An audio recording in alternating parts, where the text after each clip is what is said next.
Speciality వచ్చేసి global recycling day. అంటే ఇప్పుడు మామూలుగా మనకి ప్లాస్టిక్ వల్ల మనకి ఎంత నిరుపయోగం ఉంది అండ్ దానివల్ల మనకి ఎలా రోగాలు వస్తున్నాయి అండ్ ప్లాస్టిక్ వల్ల మనకి ఎంత డేంజరస్ మన హెల్త్కి అని చెప్పి మనం ప్రపంచానికి అవగాహన కల్పించి ఆ ప్లాస్టిక్ రీసైక్లింగ్గా మనం మార్చి మళ్ళీ భూమిలో కలిసిపోయేటట్టు చేయడం అనమాట గ్లోబల్ రీసైక్లింగ్ డే అంటే నన్నదట.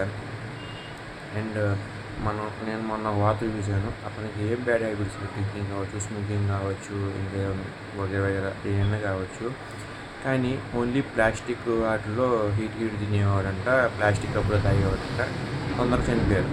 సో ప్లాస్టిక్ వల్ల తెలియని క్యాన్సర్స్ అండ్ ప్లాస్టిక్ వల్ల తెలియని విష పదార్థాలు మన బాడీలోకి వస్తున్నాయి అన్నమాట. జనాలు ఈ మధ్య ప్లాస్టిక్ వాడుతున్నారు అండ్ ఆ ప్లాస్టిక్ భూమిలో కూడా తొందరగా కరగదన్నమాట.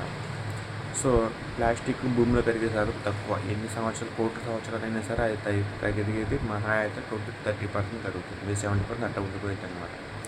సో ప్లాస్టిక్ని తక్కువ వాడండి అండ్ ఎక్కువ మిగతా భూమిలో కరిగిపోయే ఐటమ్స్ వాడి భూమికి మంచి చేస్తారని నేను కోరుకుంటున్నాను.